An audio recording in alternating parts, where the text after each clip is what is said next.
They told me. Jack Ryan, our main protagonist of Bioshock, was just a young man prior to his unwilling arrival to Rapture. He was just an innocent passenger on an airplane that crashed near a lighthouse. But to be fair, we all know that plane didn't exactly crash, but we'll dive deeper into that later on in the video. Anyways, as if by a miracle, Jack swims to safety to the lighthouse, descends the stairs, enters a bathysphere, and enters the underwater city of Rapture. Later on in the game, as Andrew Ryan once said, you think you have memories, a farm, a family, an airplane, a crash, and then this place. Was there really a family? Did that airplane crash, or was it hijacked? So, in today's video, we'll be diving into the story of his dreadful youth in Rapture to achieving his ultimate redemption against the man who put him through it all, Frank Fontaine. With that being said, would you kindly join me on this journey? Sit back, relax, and I hope you guys enjoy.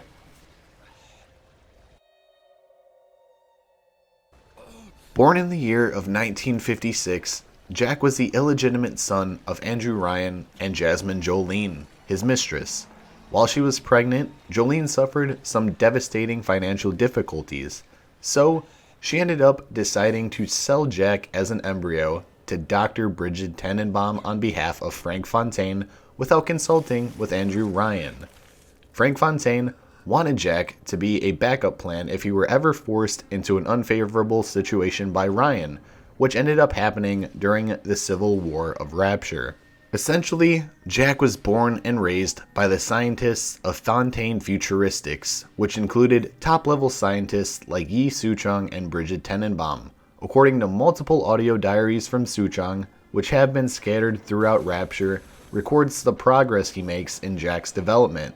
By the age of 1, Jack weighed 58 pounds and had, quote, gross muscularity of a fit 19-year-old man, thanks to Lot 111, which was a solution created by Suchong to speed up the growth process of children. According to another audio diary from Suchong, he states that he was the one responsible for the mind control imprinting that was requested by Frank Fontaine. Now, I'm going to give you guys a warning, since I personally am an animal lover. This next audio diary won't be for the faint of heart, and I think you know which one I'm talking about. Due to Jack having a similar genetic structure to Andrew Ryan, that meant he would be able to use the city's bathyspheres that were in lockdown, be resurrected at Vita Chambers, and the automated security of Rapture wouldn't be as effective against him. Sometime within the year 1958, before Frank Fontaine faked his own death in a shootout with Chief of Security Sullivan's forces, Jack was safely smuggled out of Rapture via a bathysphere and sent back to the surface to act as a sleeper agent. While doing so, Jack was living out his pre-programmed life as Jack Wynard, until Frank Fontaine activated him using the "would you kindly" trigger phrase. Upon Fontaine's summons, he used this trigger phrase to make Jack board a plane in 1960 that passed near Rapture's location in the North Atlantic Ocean, causing him to hijack it, force it to crash land at the coordinates of the lighthouse, which just so happens to be the main entrance to Rapture. After the plane crash, Jack swims towards the lighthouse to get himself to safety from the freezing cold of the North Atlantic Ocean. Once inside, he discovers a bathysphere, in which he gets inside, pulls the lever, and makes his journey back home to Rapture. At this point in time, he still has no recollection of ever being here, living here, or even knowing that Rapture exists. When entering Rapture, he's aided by an Irish gentleman by the name of Atlas. He helps guide Jack all throughout Rapture, but only for his own personal gain. First, he asks Jack to find a bathysphere to help him and his family return to the surface. He then promises to continue to help Jack if he goes to Neptune's bounty to save his wife Moira and his son Patrick. Again, all of this is a ruse to get Jack to do everything that Atlas wants. When Jack finally reaches Neptune's bounty, he makes his way towards the smuggler's hideout where Atlas's so-called family are allegedly trapped in a submarine. After Atlas repeatedly tells Jack that he'll meet him there to help with his family, Andrew Ryan cuts off communication between the two and sends in a group of splicers, which apparently end up killing Atlas's family. In actuality, Atlas set this up with his alleged family to get Jack emotionally invested in taking down Andrew Ryan, and it worked.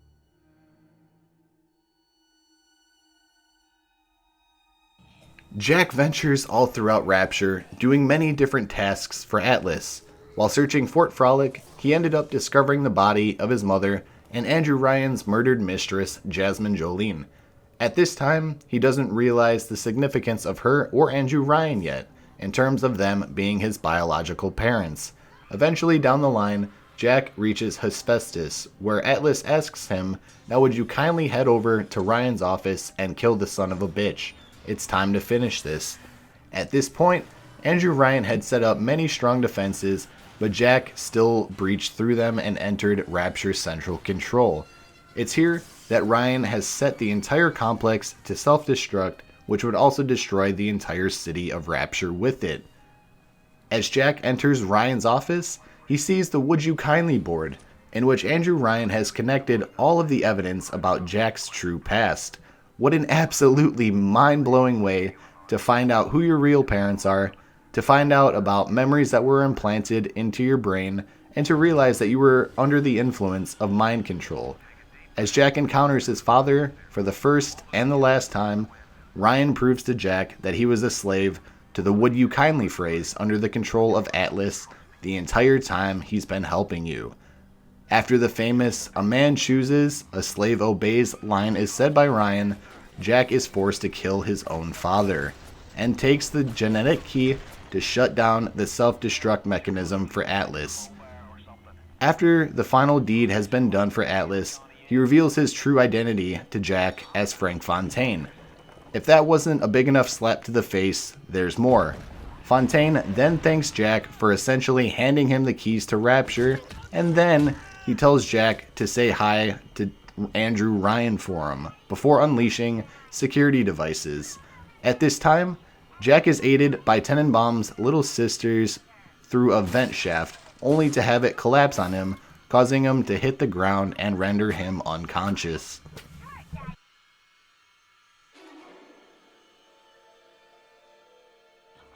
After Jack regains consciousness after some time, he wakes up in Tenenbaum's sanctuary, where he's informed that while he slept, she removed most of the mental conditioning that Dr. Suchong put into his mind. Due to this, Jack is no longer controlled or affected to the Would You Kindly command. While Fontaine realizes that Tenenbaum reverted that particular mind control code, he still has a trick up his sleeve and activated Code Yellow. Code Yellow, like Would You Kindly, was a pre-programmed trigger phase used to control Jack. This causes Jack's heartbeat to slowly start beating slower and slower. Essentially, this was a backup plan to kill Jack by causing his heart to stop over time. Again, with the help of Tenenbaum, she informs him that to completely break the control that Fontaine has over him, he needs to find a chemical solution produced by Suchong called Lot 192. Lot 192 is a biological modification designed by Suchong as an antidote to the mind control plasmid. Fontaine ordered its creation as an insurance policy, fearing that the mind control plasmid might end up being used on him instead. Finally, something amazing happens to Jack for once. After finding 2 doses of Lot 192, he completely breaks all control that Frank Fontaine has over him, and once freed from the mind control, Tenenbaum urges Jack to go after Fontaine to finally get his revenge after all of the torment and manipulation. Thankfully, Fontaine obliges by challenging Jack to the ultimate showdown.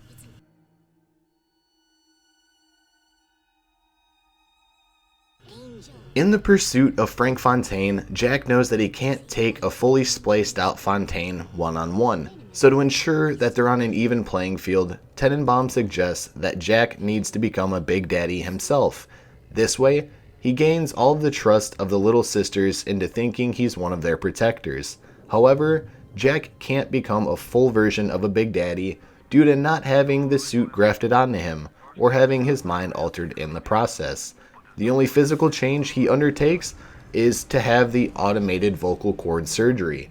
Fontaine, still playing mind games over the shortwave radio, tells him that what he's doing is irreversible to try and stop Jack from coming after him. His attempt fails miserably. After completing the process of becoming as close of a Big Daddy as possible, and then putting the attractive pheromone on him to gain the trust of the little sisters, it's finally time to confront the heavily spliced up Frank Fontaine. Going into battle, one of the little sisters gives Jack the Atom Drainer to help drain the atom out of Fontaine during their battle. After Jack has stabbed Fontaine 3 or 4 times and drained all of the atom, Fontaine jumps down, knocks Jack onto the ground, and just before Fontaine goes to attack a weakened and down Jack, a group of little sisters jump on Fontaine with their atom draining needles and stab him until he's dead. Finally, after all the torment and all the manipulation, Jack has had his sweet revenge.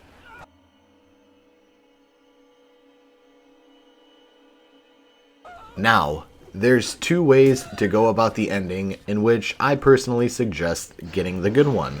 Depending on your choices and your actions during your playthrough, you can cause Jack to either become the new power-hungry ruler of Rapture and the leader of the Splicers, or you can choose the morally good ending in which Jack escapes to the surface with at least 5 little sisters, raising them as his own daughters, finally giving them the life that they were cruelly robbed of in Rapture. He raised them all the way until dying of old age, with his now adult children comforting him at his deathbed while he takes his final breath. So guys, that wraps up the story of our mute hero Jack. A ton of work and research went into making this video, so I hope you guys really enjoyed the video as much as I enjoyed making it. If you want to continue to see more Bioshock lore videos in the future, I want to see a tremendous amount of support on this video. Let me know what you thought of the video down in the comments section below, and as per usual, I'll try to reply to all of the comments that I can. If you want to see some of my most recent videos, you can click on the screen now and it'll take you to them. If you enjoyed the video, would you kindly give it a like? It helps the video get out there and it helps the channel grow. Remember, if you want to see more videos like this, I want you guys to absolutely destroy the support on this video. I would greatly appreciate it. If you're new here and enjoy the content, would you kindly subscribe, share the videos, and turn on notifications to help the Rapture family grow. Other than that, thank you guys for watching, and I will talk to you all in the next video. Take care, guys. Oh, and P.S., thank you for all the recent support.